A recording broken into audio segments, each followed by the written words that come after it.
Magandang araw sa inyong lahat. Usaping mahalaga, ito'y ating pag-usapan. Asignaturang Filipino, dapat bang tanggalin na lang? Sa ating edukasyon, ito ba'y dapat ipaglaban? Mga opinyon na maririnig, dapat nating pahalagahan. Ako ang Lakandiwa. Sa talakayang ito ay inyong gabay. Sa dalawang panig, kayo'y makikinig at magpapasya ng sabay. Ang unang mambabalagtas, tutol sa paglimot ng asignatura. At ang isa naman, pabor sa pagbabago't bagong istruktura. Kaya't handa na ba kayo mga kaibigan? Simulan na natin ang balagtas. Ako'y narito, may pusong nag-aalala. Yaman ng ating lahi, Filipino ang ating wika. Ito'y hindi lamang asignatura, kundi bahagi ng kultura. Sa puso ng kabataan, ito'y buhay na dala. Huwag nating alisin dahil ito'y mahalaga. Teka aking kaibigan, ako'y hindi sang-ayon. Sa globalisasyon, kailangan ng solusyon. Ingles at iba pang wika, dapat pagtuunan pansin ngayon. Upang sa ibang bayan, tayo'y makilala at makabangon. Mahalagang kaalaman, ito'y hakbang sa pagkaangon. Ngunit sa datos may mga ebidensya. Mas mabilis natututo sa wikang nakikilala. Filipino ang susi sa ating pambansa. Huwag sanang iwan, ibaon, kalimutan, kahit saan man dapat ito'y ipaglaban. Oo, maganda ang katutubong wika. Ngunit may makabagong nandunan. Kailangan ng ibang daan. Ingles ang solusyon dyan. Ng pangbansa sa hinaharap, makabawi at yumaman. Kaalaman sa iba, ating dapat makamban.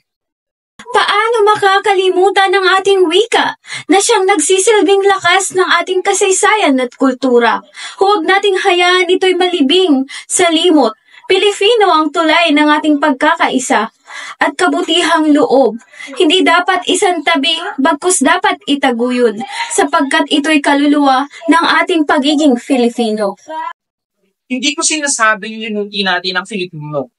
Ngunit sa makabagong edukasyon, Ingles ang panalo. Sa mga bansang maunlad, wika ng negosyo ang pinapailan. Hindi ba't nararapat lamang na tayo'y makibagay at hindi manatili sa lokal? Sa globalisasyong walang hangganan, Ingles ang wikang pakikitungo, kalakalan at kaalaman. Kung Filipino lamang ang ating iintindihin, paano tayo makakatayo sa pandaigdigang larangan? Wika'y salamin ng ating pagkatao. Ito'y dapat itaguyod sa paaralan at matuto. Filipino ang tulay upang magkaunawaan tayo. Ito'y may katuturan, huhubog sa ating pagkatuto. Dapat itong itaguyod, ipagmalaki hanggang sa dulo. Kaya nga't hindi ito pagwawalang bahala. Hamon ng makabagong buhay, dapat tayong maging handa. Kailangan ng kaalaman sa iba pang wika. Ito'y hakbang tungo sa magandang bukas ng madla. Ilagay ang Filipino, ngunit huwag isang tabi ang iba. Huwag isang tabi? Ngunit sila'y nangingibabaw sa ating henerasyon. Filipino'y napapag-iwanan. Hindi ba't mas magandang pag-aralan sariling wika at literatura? Yaman ng ating katutubo, hindi dapat kalimutan.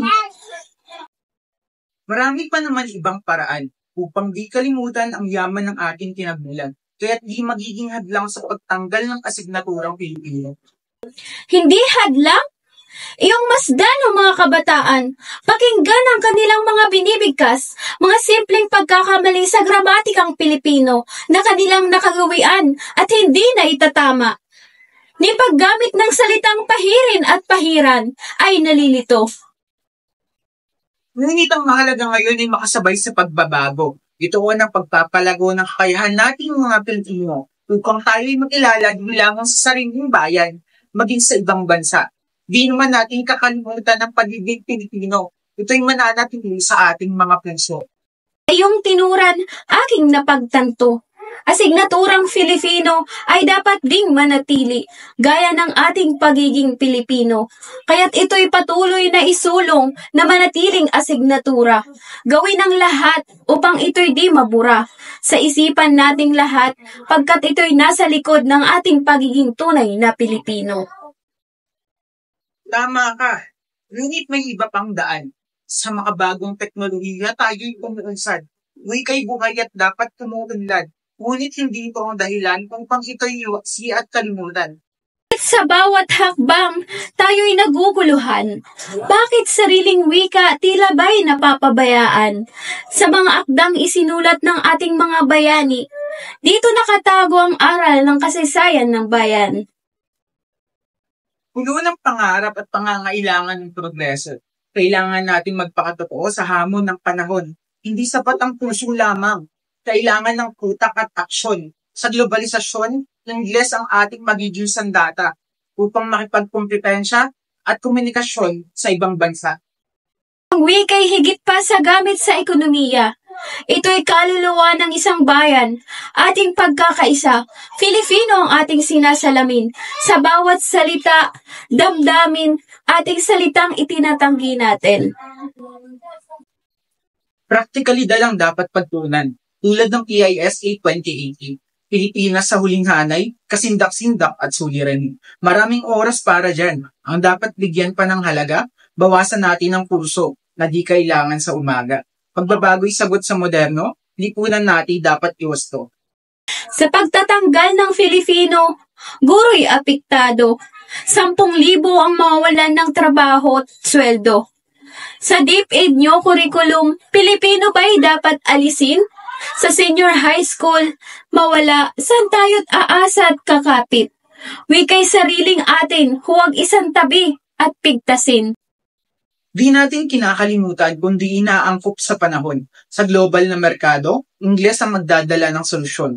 Ayon sa DepEd curriculum, kailangan i-streamline ng mga kurso. Kaunti ngunit mas kalidad. Mas handa ang estudyanteng Pilipino. Minsan isinasantabi ng damdamin. Bigyan pansin natin ng progreso. Kung aalisin ng Filipino, di lang trabaho ang mawawala. Pagkakakilanlan ng bayan, unti-unting mabubura. Ayon sa Tanggol Wika, kultura'y lubos na maaapektuhan. Walang sariling wika? Sana hantong ang kabataan. Wikang pambansa di dapat basta't isakripisyo, pabayaan. Oo nga't mahalaga ang sariling wika. Ngunit sa globalisasyon, kailangan din ng pagbabago. Ang Ingles at iba pang wikay, dapat matutunan natin to upang makipagsabayan sa mundo't hindi mapag-iwanan.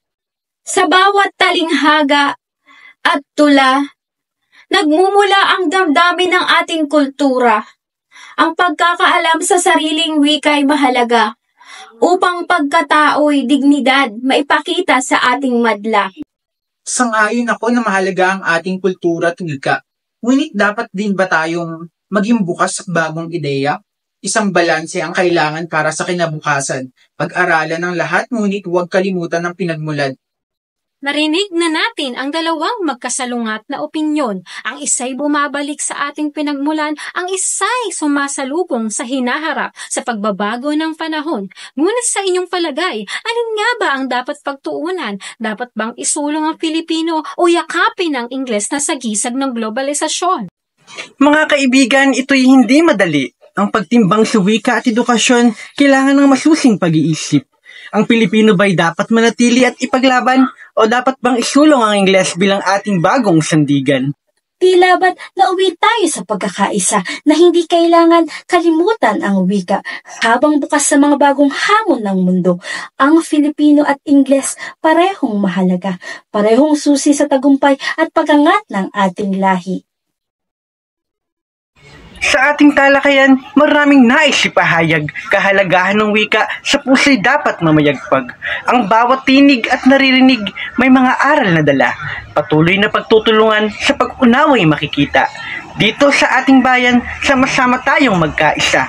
Ingatan natin ang edukasyon upang wika'y di mabura.